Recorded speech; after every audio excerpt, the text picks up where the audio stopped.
Hello दोस्तों, मैं मृणालिनी आप सभी का स्वागत करती हूँ इस वीडियो में। इस वीडियो में हम जो सी प्रोग्राम है उसका बेसिक स्ट्रक्चर देखने वाले हैं।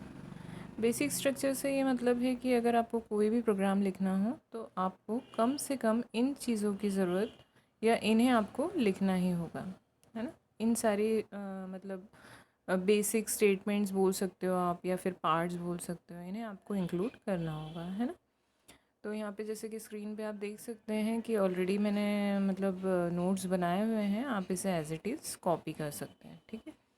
तो हम चलते हैं हेलो वर्ल्ड एग्जाम्पल पे। ये एक बेसिक प्रोग्राम होता है जिसमें हम सारे पार्ट्स लगभग कवर कर सकते हैं, मतलब इतनी चीज़ें आपको क्या करनी होगी, देनी होगी, है ना। अब इसमें सबसे पहला आता है प्री प्रोसेसर कमांड्स। अभी आप इन सब चीज़ों को एज इट इज़ देख लीजिए। इसको हम वन बाय वन और डिस्कस करेंगे अभी बाद में, तो आप इसे अभी नाम से ही देख लीजिए और समझने की कोशिश करते हैं हम आगे। प्री प्रोसेसर कमांड सबसे पहले आएगा, उसके बाद functions, variables, statements and expressions और फिर कमेंट्स, ठीक है। कमेंट्स तो हम कहीं पर भी दे सकते हैं, उसका कोई ऐसा वो नहीं है। कमेंट्स हम इसलिए भी देते हैं कि हम सामने वाले किसी अदर पर्सन को या थर्ड पर्सन को हम समझा सकें कि हमने इस पर्टिकुलर कोड में क्या करने की कोशिश की है, ये हम कमेंट्स के थ्रू समझा सकते हैं, है ना। तो अब हम एक हेलो वर्ल्ड का एक प्रोग्राम देख लेते हैं। सबसे पहले मैंने इसमें इंक्लूड stdio.h लिखा हुआ है। ये एक हेडर फाइल होती है जो ऑलरेडी एक लाइब्रेरी में सी में जो भी एडिटर आप यूज़ करेंगे उस लाइब्रेरी में ये प्री डिफाइंड होती है। इसमें जितने भी फंक्शंस आते हैं वो सारे उसमें डिफाइंड होते हैं, आपको वो functions as it is use करना होते हैं। इसलिए हम इन सारे हेडर फाइल्स को हम क्या करते हैं, इंक्लूड करते हैं। इसका मतलब ये होता है कि इस पर्टिकुलर हेडर फाइल को मैंने इंक्लूड किया है अपने प्रोग्राम में, मतलब इससे रिलेवेंट जितने भी फंक्शंस होंगे वो सारे मेरे इजीली एग्जीक्यूट हो जाएंगे हमारे प्रोग्राम में, है ना। नेक्स्ट लाइन पे आते हैं। नेक्स्ट लाइन में मैंने लिखा है इंट मेन, ये हमारा मेन फंक्शन होता है। कोई भी प्रोग्राम जो रहेगा सी में वो हमारा मेन फंक्शन के बगैर अधूरा होता है, मतलब मेन फंक्शन जो रहता है वो कंपल्शन होता है और इंट जो लिया है वो मैंने उस पर्टिकुलर फंक्शन का टाइप लिया है। यहाँ से हम जो है हमारा मेन फंक्शन स्टार्ट करते हैं जिसमें हम कर्ली ब्रेसेस देते हैं। कर्ली ब्रेसेस के बाद मैंने यहाँ पे लिखा है slash star my first program in C star slash. तो ये जो स्लैश और स्टार आप ओपन और एंड में देख रहे हैं, ये एक्चुअल में मैं कमेंट्स बता रही हूँ अपने प्रोग्राम में कि ये मेरा फर्स्ट प्रोग्राम है सी का। इस तरह से आप कुछ भी इसमें लिख सकते हैं जो आप समझाना चाहते हैं, है ना, जो आप किसी थर्ड पर्सन को समझाना चाहते हैं, ठीक है। फिर उसके बाद मैंने दिया है प्रिंट हेलो वर्ल्ड। प्रिंट एक फंक्शन है, जो फंक्शन हम यूज़ कर रहे हैं किसके लिए, हेलो वर्ल्ड को प्रिंट करने के लिए। तो उसका एक फॉर्मेट होता है, वो फॉर्मेट हमें एज इट इज़ इस तरह से यूज़ करना होता है। प्रिंट एफ के बाद आप ब्रैकेट्स देंगे, ठीक है, जो हमारे स्मॉल ब्रैकेट्स होते हैं उनका यूज़ करना है।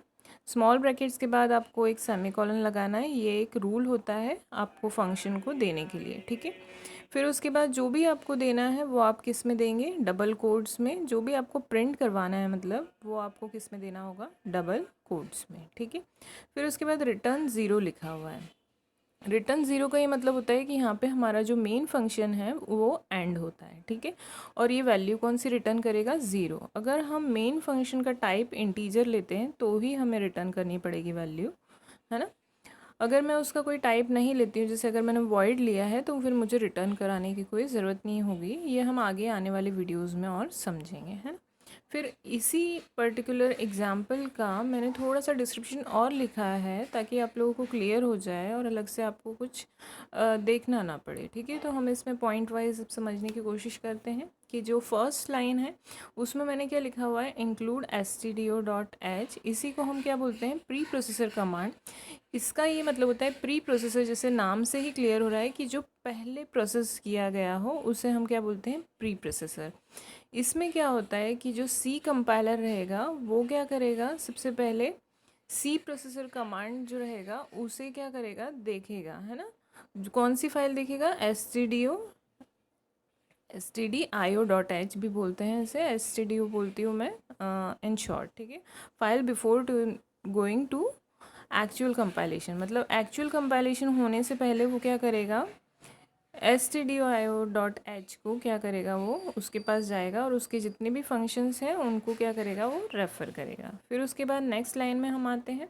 नेक्स्ट लाइन में मैंने इंट मेन लिखा था, ये क्या कहलाता है, एक मेन फंक्शन कहलाता है। नाम से क्लियर हो रहा है, मेन फंक्शन। और मेन फंक्शंस के आगे हम हमेशा इस तरह के स्मॉल ब्रैकेट से इंडिकेट करते हैं ताकि हमें कंपाइलर को ये समझ में आए कि हाँ वो एक फ़ंक्शन है, ठीक है। यहाँ से ही हमारा जो मेन प्रोग्राम का एग्जीक्यूशन होता है वो यहीं से स्टार्ट होता है, मेन फंक्शन के थ्रू, ठीक है। यहाँ से हमारा मेन फंक्शन का जो भी स्टेटमेंट रहेगा वो 1 बाय 1 क्या होगा, इसमें एग्जीक्यूट होना स्टार्ट होंगे, ठीक है। फिर उसके बाद नेक्स्ट लाइन में हम आते हैं। नेक्स्ट लाइन में मैंने आप लोगों को बताया था कि स्लैश स्टार, और फिर जहाँ पे भी हमें एंड ऑफ द कमेंट करनी हो वहाँ पे हम स्टार स्लैश करेंगे। इससे क्या होगा कि ये कंपाइलर इग्नोर करेगा, क्योंकि ये एक्चुअल में कंपाइलर के लिए नहीं होता है, ये होता है किसी भी पर्टिकुलर पर्सन को हमारे कोड्स को समझाने के लिए हम कमेंट्स लिखते हैं। तो ये जो कमेंट्स हैं ये हमारे लिए होते हैं, ना कि कंपाइलर के लिए, ठीक है। तो कंपाइलर तो सिर्फ जो मेन कोड्स हैं वही एग्जीक्यूट करेगा, उसे कमेंट्स से कोई लेना देना नहीं है, ठीक है। तो ये हमारे एडिशनल कमेंट्स होती हैं, मतलब कि आप इससे देना चाहें तो दे, मतलब ये कंपल्शन नहीं है इसका, आप देना चाहें तो दे, अदरवाइज़ आप इससे विदाउट एनी कमेंट्स भी आप प्रोग्राम बना सकते हैं, ठीक है। तो इस टाइप के जो कमेंट्स होते हैं उसे हम इस तरह से देते हैं। और अगर आपको सिंगल लाइन कमेंट देना हो तो आप सबसे स्टार्टिंग में उस लाइन के डबल स्लैश भी दे सकते हैं। अगर आप किसी पर्टिकुलर लाइन के आगे डबल स्लैश देते हैं तो वो क्या हो जाएगा, एक कमेंट के रूप में ले लेगा। और अगर मल्टीपल लाइंस हैं तो आप उसको इस तरह से दे सकते हैं, है ना, कमेंट्स की, ठीक है। फिर नेक्स्ट लाइन पे आते हैं। नेक्स्ट लाइन में मैंने जैसे कि बताया कि प्रिंट एफ जो है वो हमारा एक फंक्शन है जो किस लिए यूज़ किया जाता है, किसी भी पर्टिकुलर स्टेटमेंट को प्रिंट करने के लिए हम क्या करते हैं, प्रिंट एफ का यूज़ करते हैं, ठीक है। तो ये एक सी में ही एक फंक्शन है जो कि कौन सी हेडर फाइल में डिफ़ाइन होता है, stdio.h में डिफ़ाइन होता है ये, ठीक है। और इसका यूज़ हमने इस प्रोग्राम में क्यों किया है, ताकि वो हेलो वर्ल्ड जो है वो अच्छे से प्रिंट कर सके, ठीक है। तो हमें कोई भी चीज़ अगर स्क्रीन पे प्रिंट करवानी हो एज इट इज़ तो हम क्या कर सकते हैं, उसको प्रिंट एफ के अंदर दे सकते हैं उस पर्टिकुलर स्टेटमेंट को, ठीक है। फिर उसके बाद नेक्स्ट लाइन पे आते हैं। नेक्स्ट लाइन में मैंने लिखा है रिटर्न ज़ीरो। रिटर्न ज़ीरो जैसे कि मैंने बताया था, यहाँ पे end of the main function होता है और ये वैल्यू कौन सी रिटर्न करेगा, ज़ीरो। कोई भी मेन फंक्शन का हमेशा एंड पॉइंट रहेगा और अगर उसमें हम कोई टाइप दे रहे हैं तो वो कोई ना कोई वैल्यू हमेशा ओएस को रिटर्न करता है। तो उस वजह से हमें क्या करना होता है, ये वाली लाइन लिखनी होती है। अगर आप मेन फंक्शन का कोई टाइप नहीं लेते हैं, जैसे कि अगर मैं वॉइड लेती हूँ तो फिर मुझे कोई वैल्यू रिटर्न करवाने की ज़रूरत नहीं होती है, ठीक है। तो मुझे लगता है कि आपको ये थोड़ा सा जो भी मैंने कॉन्सेप्ट बताया है इसमें वो आपको क्लियर हुआ होगा, ठीक है। और इसके आगे के जो भी पार्ट्स हैं वो हम नेक्स्ट वीडियो में देखेंगे। आज के लिए बस इतना ही। Thank you.